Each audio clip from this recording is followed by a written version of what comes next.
नमस्कार दोस्तों, क्या आपको भी लगता है कि प्रोस्टिट्यूशन और सेक्स वर्क एक घिनौना काम है? और अगर ये घिनौना है भी तो इसे लोग करते क्यों हैं? आखिर उनकी ऐसी क्या मजबूरियां हैं? और ये भारत में लीगल है भी या नहीं? और अगर भारत में लीगल है भी तो फिर हम इसे घिनौना क्यों माने? और ऐसा क्या हो रहा है इन सेक्स वर्कर के साथ कि भारत सरकार ने इसे लीगल करने के लिए एक्ट तक बना दिया? आखिर ये भारत में कब से चल रहा है और किस तरह से चल रहा है? और जानेंगे कि ऐसी कौन सी सच्चाई है जिनसे हमें दूर रखा जाता है। ये सब जानने से पहले हमें यह समझना होगा कि आखिर ये प्रोस्टिट्यूशन और सेक्स वर्क होता क्या है। अगर आसान भाषा में समझा जाए तो सेक्स वर्क और प्रोस्टिट्यूशन एक तरह का बिजनेस है जिसमें पैसों के बदले सेक्सुअल एक्टिविटी की जाती है। यह सेक्सुअल एक्टिविटी कई तरह की हो सकती है, जैसे कि कस्टमर के साथ फिजिकल कॉन्टेक्ट बनाना। देखो, ऐसा नहीं है कि इस प्रोफेशन में सिर्फ फीमेल से ही है, बल्कि मेन और ट्रांसजेंडर भी शामिल है। हालांकि इनकी संख्या महिलाओं से बहुत कम है। अगर भारत की बात करें तो यहाँ पर प्रोस्टिट्यूशन को टेबू यानी कि अपमानजनक माना जाता है। वहीं देश के कई हिस्सों में इसके बारे में बात तक नहीं की जाती। लेकिन आपको जानकर हैरानी होगी कि भारत में सेक्स वर्क की गिनती 3 मिलियन से भी ज्यादा है। भारत में प्रोस्टिट्यूशन की बात करें तो इसके बारे में ऋग्वेद में भी लिखा गया है कि तवायफों के द्वारा डांस और म्यूजिक के जरिए कई लोगों की सेवा की जाती थी, जहाँ पर प्रोस्टिट्यूशन एक सामान्य रूप में था जो बाद में आम लोगों के लिए सेक्सुअल एक्टिविटी में बदल गया और अब इसे सिर्फ प्रोस्टिट्यूशन के नाम से जाना जाता है। अब इम्पोर्टेंट सवाल ये भी उठता है कि प्रोस्टिट्यूशन को लीगल करना एक सही फैसला है या गलत? अगर दूसरे देशों की बात करें जैसे कि कनाडा, बेल्जियम, ब्राजील और ऑस्ट्रेलिया के कुछ राज्य, इन सभी जगहों पर सेक्स वर्क और प्रोस्टिट्यूशन लीगल है। लेकिन अगर भारत की बात करें तो यहाँ पर न तो पूरे तरीके से इलीगल है, न ही पूरे तरीके से अलाउ किया गया है। कुछ सेक्स वर्कर को immoral traffic prevention act 1956 ITPA के तहत इलीगल कर दिया गया है, जैसे कि ब्रोथल यानी कि वेश्यालय का मालिक होना या उसमें काम करना, दलाली करना, ये सब कानूनी अपराध है, क्योंकि इस एक्ट के तहत ऐसे कार्य को सेक्सुअल अब्यूज माना गया है। अब बात यह है कि लीगल क्या है। लीगल की बात करें तो पैसों के बदले सेक्सुअल एक्टिविटी करना भारत में लीगल है। वहीं जो कोई व्यक्ति इंडिविजुअल अपनी मर्जी से सेक्सुअल एक्टिविटी में इन्वॉल्व होता है तो इस केस में उन पर कोई मुकदमा नहीं चलाया जा सकता। देखो, हमने ये तो जान लिया कि प्रोस्टिट्यूशन और सेक्स वर्क क्या होता है और ये लीगल है या नहीं। अब ऐसा क्या हो रहा है इन सेक्स वर्कर के साथ जिससे हमें अनजान रखा जाता है? आखिर क्या है इसके पीछे की सच्चाई, जिसको जानने के लिए हमें इनकी हिस्ट्री को जानना होगा। तो आगे बढ़ते हैं।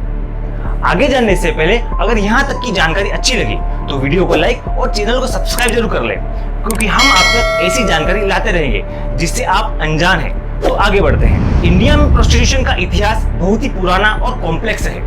प्राचीन काल से ही प्रोस्टिट्यूशन के एविडेंस किसी न किसी रूप में मिलते आ रहे हैं। वैदिक काल यानी कि ऋषि मुनियों की शुरुआत से ही गणिका नामक वेश्याओं की बात सुनने को मिलती है, जो मंदिरों में काम करती थी और उन्हें धार्मिक अनुष्ठानों का हिस्सा माना जाता था।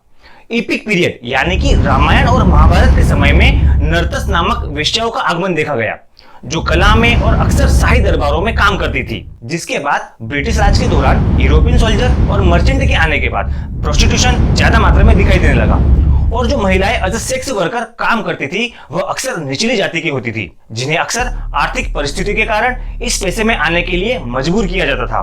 पैसे और रुतबे के वादों का लालच दिया जाता था। ब्रिटिश सरकार ने प्रोस्टिट्यूशन को कंट्रोल और रेगुलेट करने के लिए ज्यादा ध्यान ही नहीं दिया, जिसके बाद ये 19वीं और 20वीं शताब्दी की शुरुआत में ही ये बढ़ती चली गई, जिसकी वजह से आज भी प्रोस्टिट्यूशन बड़े पैमाने में पाया जाता है। भले ही ये अब इंडियन लॉ के अकॉर्डिंग लीगल है, वहीं भारत में इनके आंकड़ों को देखें तो 3 मिलियन यानी कि 30 लाख से भी ज्यादा सेक्स वर्कर शामिल है, जिसमें से कई लोग गरीबी या फिर किसी दबाव के कारण इस पेशे में आने के लिए मजबूर हैं। आखिर भारत में प्रोस्टिट्यूशन कितने तरह का होता है? तो पहला है स्ट्रीट प्रोस्टिट्यूशन। इस तरह के प्रोस्टिट्यूशन में वुमन और गर्ल्स अपने क्लाइंट की तलाश में पब्लिक प्लेसेस पर खड़ी रहती है। इस तरह का प्रोस्टिट्यूशन भारत में बहुत ही कॉमन रूप से देखा जाता है। Brothel based prostitution. इस तरह के प्रोस्टिट्यूशन में काम करने वाली महिलाएं या लड़कियां वेश्यालय में रहती है, जहां पर कस्टमर ब्रोथल में खुद चलकर पैसों के बदले सेक्सुअल सर्विस खरीदने आते हैं। अगला है डोमेस्टिक प्रोस्टिट्यूशन। इस तरह के प्रोस्टिट्यूशन में महिलाएं या लड़कियां घर से बाहर काम करती है। इसमें क्लाइंट किसी बीच के आदमी के जरिए इन सेक्स वर्कर की कांटेक्ट में आते हैं, जैसे कि किसी होटल में मीटिंग करना। हालांकि भारत में इस तरह का प्रोस्टिट्यूशन इलीगल है, लेकिन फिर भी कई ऐसे एरिया है जहां पर आज भी इसी तरह का काम होता है। कुछ रेड लाइट डिस्ट्रिक्ट भी हैं जिन्हें प्लेजर डिस्ट्रिक्ट भी कहते हैं।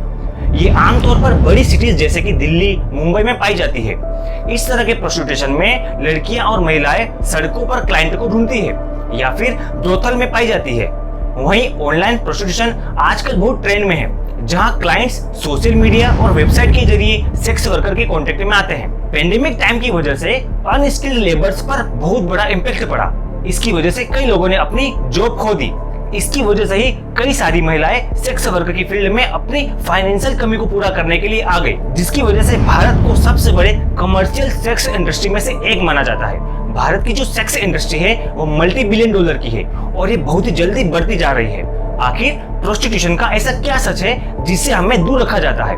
आइए जानते हैं। देखो, भारत में जो प्रोस्टिट्यूशन का मुद्दा है इसे एक इविल के रूप में देखा जाता है, क्योंकि महिलाओं के लिए अपनी फैमिली को सपोर्ट करने का एक तरीका है। लेकिन कई लोगों के लिए अपनी पत्नियों को बिना धोखा दिए अपने सेक्सुअल डिजायर को हासिल करने का एक तरीका भी है। वैसे टेक्निकली देखा जाए तो यह इलीगल है, फिर भी देश के कई हिस्सों में यह अलाउ भी है और साथ ही खुलेआम इसकी प्रैक्टिस भी की जाती है।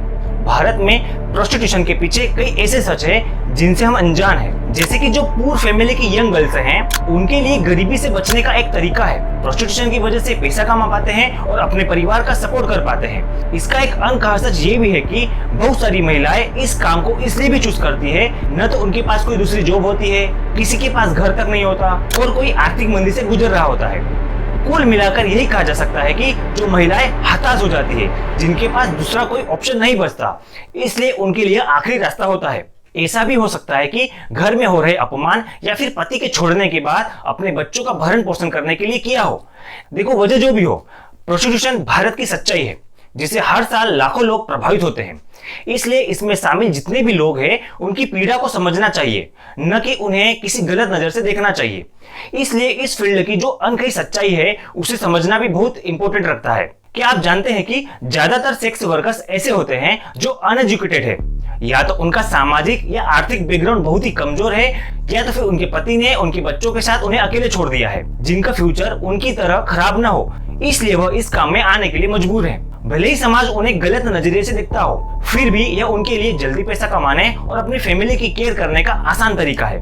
इन फीमेल सेक्स वर्कर्स में दूसरी पॉपुलेशन के मुकाबले HIV का खतरा ज्यादा होता है।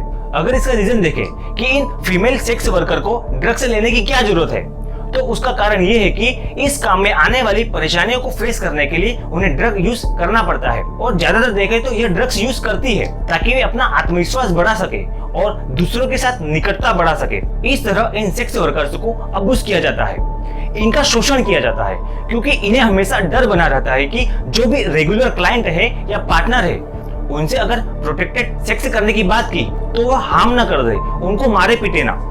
आखिर इंडिया में सेक्स वर्क और प्रोस्टिट्यूशन को लीगल करने की क्या जरूरत थी? जैसे कि आपने जाना कि भारत में सेक्स वर्क प्राचीन काल से इतिहास में रहा है, लेकिन लंबे समय तक यह प्रोफेशन में था ही नहीं। लेकिन अभी की बात करें तो इस प्रोफेशन के साथ लड़कियों और महिलाओं के साथ बहुत ही बुरा अत्याचार किया जाता है और उन्हें गलत नजरिए से देखा जाता है, जिसको देखते हुए विचार किया गया और मई 2022 को सुप्रीम कोर्ट ऑफ इंडिया ने डिक्लेयर कर दिया कि जो सेक्स वर्कर्स है एज अ प्रोफेशन है लाइक अदर प्रोफेशन, ताकि उन्हें भी समानता का अधिकार मिल सके। आखिर प्रोस्टिट्यूशन को इंडिया में लीगल करने से क्या फायदे और क्या नुकसान हो सकते हैं? फायदों की बात करें तो बेटर वर्किंग कंडीशंस। प्रोस्टिट्यूशन को लीगल करने से जो भी सेक्स वर्कर्स हैं उनकी बेसिक राइट्स को अच्छे से ध्यान रखा जा सकता है, जैसे कि हेल्थ केयर और लीगल प्रोटेक्शन।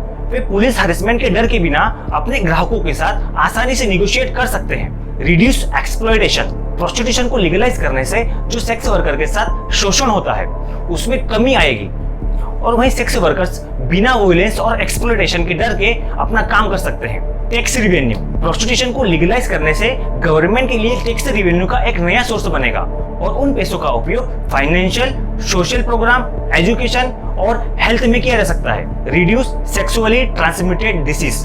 जैसे कि आपने जाना कि इस काम में सेक्सुअल ट्रांसमिटेड डिसीज का फैलने का डर बहुत ज्यादा होता है। इसको लीगलाइज करने से उनका प्रॉपर रेगुलर मेडिकल चेकअप होगा और उन्हें सुरक्षित रखा जाएगा।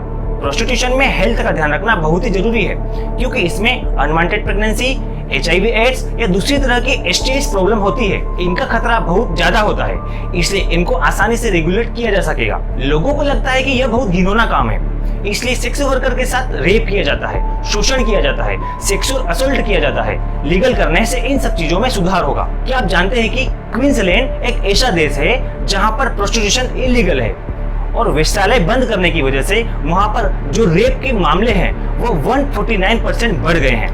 अब देखते हैं कि प्रोस्टिट्यूशन को लीगल करने से ऐसे क्या नुकसान हो सकते हैं। ऑब्जेक्टिफाइंग ऑफ वुमन, प्रोस्टिट्यूशन को लीगल करने से महिलाओं को और ऑब्जेक्टिफाई किया जाएगा, जो पहले से ही भारतीय समाज में एक बड़ी समस्या है। लोगों को और आसान लगने लगेगा कि वुमन बॉडीज को आसानी से खरीदा और बेचा जा सकता है, जिससे लैंगिक असमानता और भेदभाव कायम रहेगा। ह्यूमन ट्रैफिकिंग, प्रोस्टिट्यूशन को लीगलाइज करने से ह्यूमन ट्रैफिकिंग यानी कि तस्करी में बढ़ोतरी हो सकती है, क्योंकि सेक्स ट्रैफिकर्स कानूनी वेश्यालयों की आड़ में अधिक आसानी से काम कर सकते हैं। इससे भारत में पहले से ही गंभीर समस्या है और बढ़ जाएगी। स्टिग्मा एंड डिस्क्रिमिनेशन, देखो भले ही प्रोस्टिट्यूशन को लीगल कर दिया है, फिर भी सेक्स वर्कर्स को कलंक और भेदभाव का सामना करना पड़ सकता है। एक वकील के मुकाबले आम आदमी को सेक्स वर्क को एक्सेप्ट करने में समय लग सकता है, जो कि सेक्स वर्कर्स के मानसिक स्वास्थ्य पर नेगेटिवली इफेक्ट कर सकता है।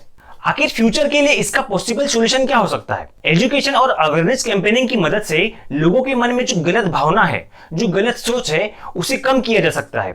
लोगों को यह बताना चाहिए कि यह सब अपनी मर्जी से नहीं कर रहे हैं, ये उनकी मजबूरी से कर रहे हैं, इसलिए इसके बारे में कुछ गलत नहीं सोचना चाहिए। प्रोस्टिट्यूशन को अपराध की श्रेणी से हटाने और इंडस्ट्री को रेगुलेट करने से एक्सप्लॉयटेशन और ट्रैफिकिंग को कम किया जा सकता है। अगर बड़े ऑर्गेनाइजेशन और गवर्नमेंट प्रोग्राम्स के द्वारा इन सेक्स वर्कर्स को हेल्थ और फाइनेंस में सपोर्ट किया जाए, जिससे लोगों के मन में सेक्स वर्कर के लिए जो कलंक की भावना है वो कम हो सकती है। सेक्स वर्क को लीगलाइज करने से, सेक्स वर्कर के खिलाफ भेदभाव करने वाले कानून को निरस्त करने से हम आम लोगों की तरह उनके साथ भी लीगल प्रोटेक्शन देकर लोगों के मन में जो नेगेटिव इंपैक्ट है उसे कम किया जा सकता है। अगर आप भी साथ मिलकर काम करें तो हम एक अच्छी समाज का निर्माण कर सकते हैं, जिससे इस इंडस्ट्री में शामिल सभी पार्टिसिपेंट्स को सम्मान का रिस्पेक्ट मिल सकता है। अगर आपको यह जानकारी अच्छी लगी तो वीडियो को लाइक और चैनल को सब्सक्राइब जरूर करें। और अगर आप किसी नए टॉपिक के बारे में जानकारी चाहते हैं तो कमेंट बॉक्स में जरूर बताएं, हम आपके लिए उसका वीडियो जरूर लाएंगे। धन्यवाद।